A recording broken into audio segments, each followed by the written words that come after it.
If you believe a better world starts from within, you're in the right place. Welcome to Hold the Light. I'm Lori Gunning-Grossman, founder of Hold the Light Collective. This is a special series, a guided exploration of the Freedom Transmissions, a spiritual book about building a strong inner foundation so you can show up more authentically in your life and in the world. Let's begin. The Chambers of the Sacred Heart, pages 67 through 76. In this episode, we move into learning about the Sacred Heart. This is the final chapter under the Sacred Heart Transmissions found in part 1 of the book, The Freedom Transmissions. Here's why it's helpful for us to understand the Sacred Heart. Because this is the gateway that connects us to our divine self. The Sacred Heart is the foundation and structure for embodying greater peace in our lives. It's where we find freedom. So, today, we'll review what the Sacred Heart is, what the chambers are, and the energies that infuse the Sacred Heart. And then we'll learn how we can connect with those energies so that we can feel, be, and embody peace. This is the Chambers of the Sacred Heart.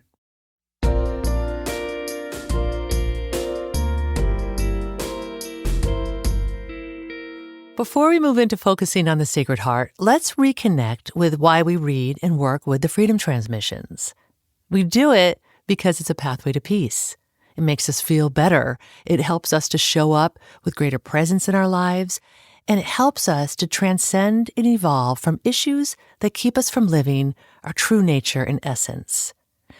While there are a lot of ideas, messages, and lessons to learn, the underlying pulse of this book is how to bring more peace, balance, simplicity, freedom, and love into our lives. Remember, this is an internal journey. If you're here, you're already on the journey to greater peace, or at least you're deeply interested in it. As it says on page 68, you did not come to the world for situational peace. Meaning, even if there is a situation that we aren't at peace with, we can still find that pocket of peace within ourselves, as long as we remember that we are not the situation. It's having faith that no matter what we perceive, we're connected and whole. And I know this feels easier said than done, especially when we read the news, scroll social media, talk with a family member, or just walk out our door. Something is always there that can easily knock us out of alignment. So, what's the solution? Well, it's having faith that no matter what we perceive, we're connected and whole. But how can we have that faith? What is faith? According to the teachings, faith is the acknowledgement of our divinity. It's that inner knowing that no matter what is happening around you, everything will be okay. We read the Freedom Transmissions because here we're reminded over and over again that we are divine. Each of us is divine. You are divine. To quote from page 68, when you illuminate within your faith, and there is that level of connection and communion, we, meaning the divine, can speak to you and through you. Thus, when you have divine faith, all things in the human, all things you used to worry about almost become silly and easier to manage. No longer do your imbalances set off a chain of burdens for you and others. No longer are you triggered by others' imbalances that set off a chain of burdens for you, because you are able to use healthy separation between reality and distortion. That restores peace and ends your self-imposed sentence of suffering.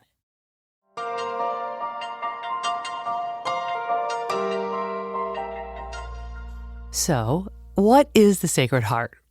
Well, it's not your literal heart.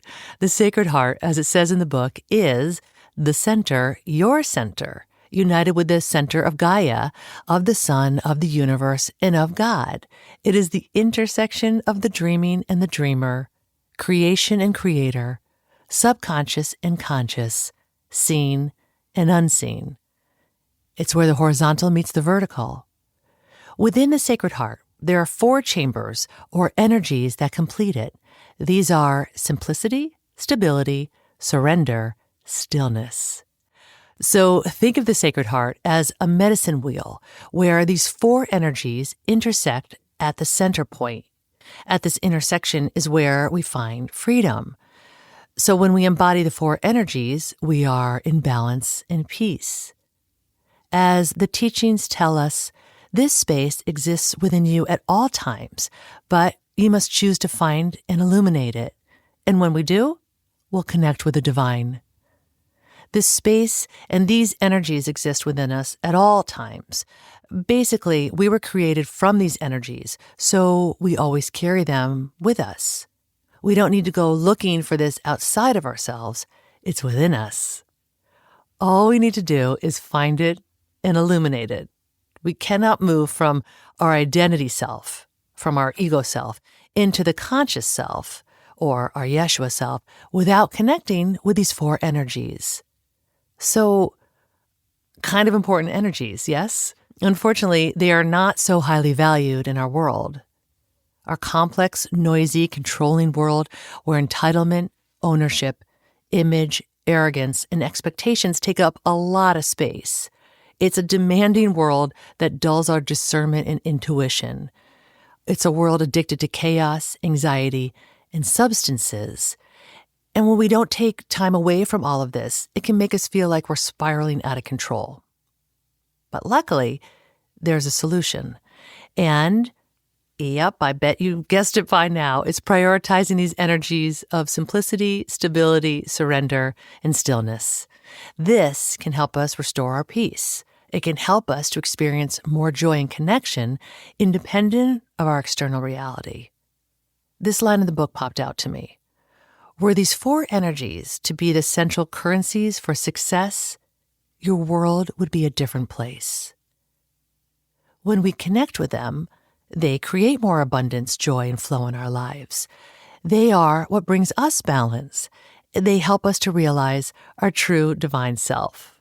We're taught, if all beings in human bodies on your planet, or even just a handful more of you, focus daily on streaming and weaving these energies into your heart, body, mind, choices, and behaviors, there would be far fewer problems and burdens for you to all carry, and far less of a burden for Gaia to carry as a result.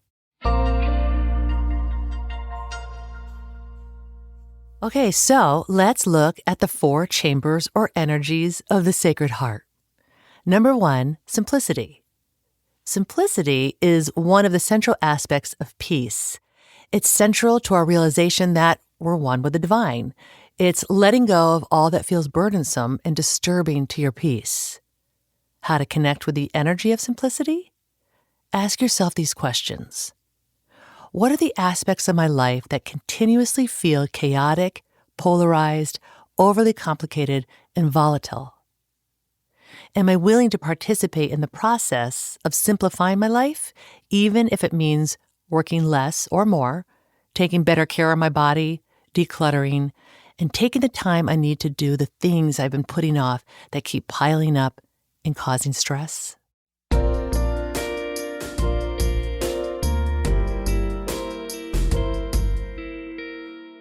Number 2, stability. We need the energy of stability to help us to understand and embody the divine. To create a stable foundation for our souls within a body, we need to spend more time in the present instead of in our mind or illusion self, instead of in the future or past.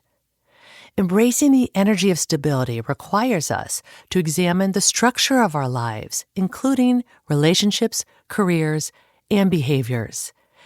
It's creating trustworthy, reliable, consistent, and transparent structures that support our evolution.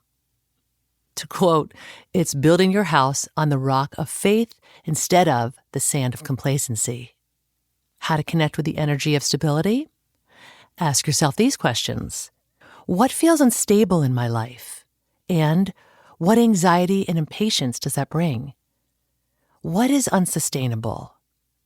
Am I willing to participate in the process of bringing more stability in my life, even if it means asking for support, like taking back control over debt or bills that I've been putting off, or leaving volatile or emotionally imbalanced relationships, or structuring deeper boundaries in your life.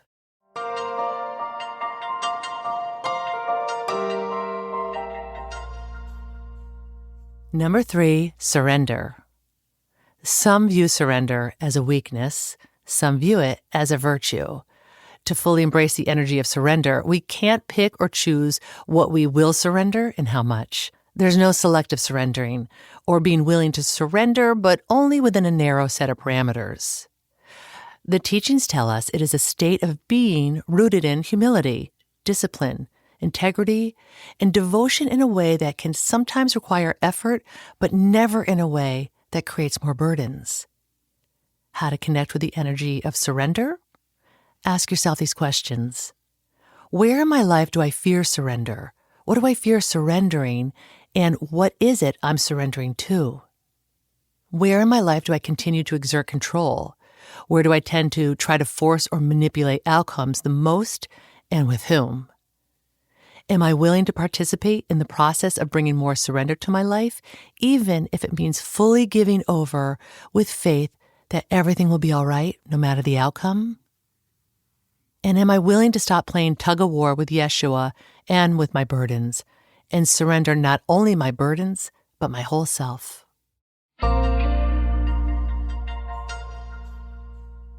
Number 4, stillness. According to the book, stillness is the essence of the Sacred Heart. It is the most nourishing aspect of the Sacred Heart. This is not only about being quiet. It is about separating from the things, behaviors, people, and stimuli that create dissonance. When we're devoted to truly looking beyond noise and chatter, we're able to hear what the divine is bringing to us and through us. Quite simply, it's the gateway to giving and receiving divine grace. It's where we can listen to, hear, and be heard by the divine all at once. When we can embrace stillness, we will find ourselves communicating more powerfully through our presence and energy, not just our words. As we're taught, stillness is the language of the light. How to connect with the energy of stillness? Ask yourself these questions. There's quite a few of them. Here we go. What areas of my life lack stillness? What do I feel obligated to engage and participate in?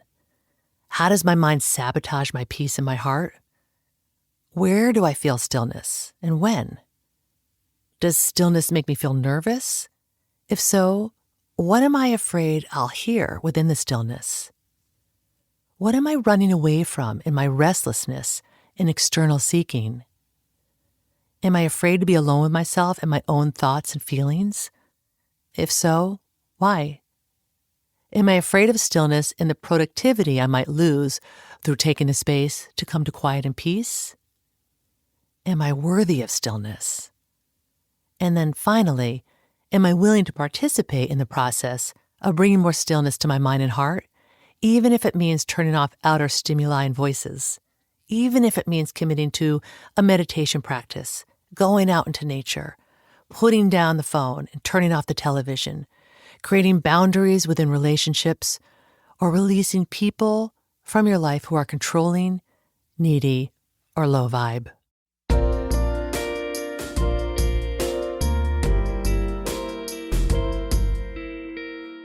So, what will you draw into your life through embracing these 4 energies of simplicity, stability, surrender, and stillness? Greater peace, light, relief, and joy.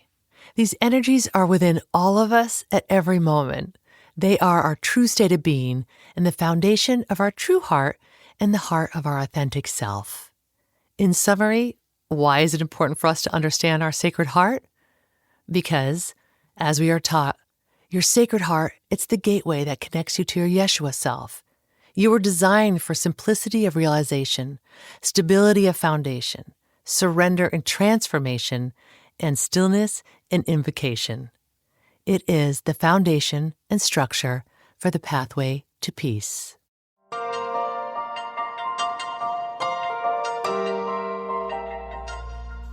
Here's your focus until the next episode. Read or listen to the breathing exercise in this chapter, guided by Yeshua.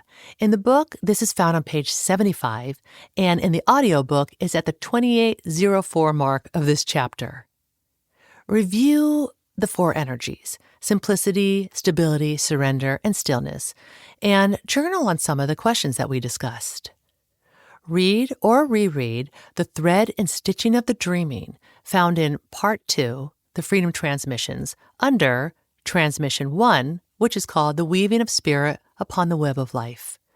We are breaking up this chapter into 2 episodes, so our focus until the next episode is on pages 81 through 96. Stop after that first paragraph on page 96, ending with the words, "The time is now." There is a meditation at the top of the chapter, which I recommend, if you can, listening to it in the audiobook, if possible. In the audiobook, listen to The Thread and Stitching of the Dreaming, found in Part 2, The Freedom Transmissions, Transmission 1.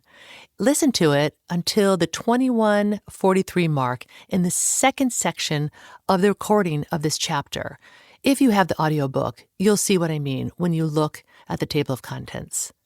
All links and information are in the show notes, in addition to a Google form where you can ask any question that comes up for you.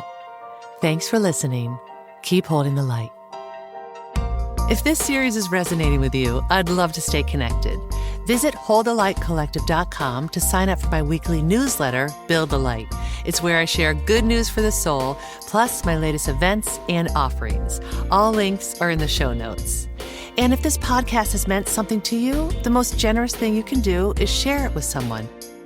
Hold the Light is produced by me, Lori Gunning-Grossman, with additional producing and sound design by Jonathan Grossman, who also wrote our original theme music. Until next time, keep holding the light.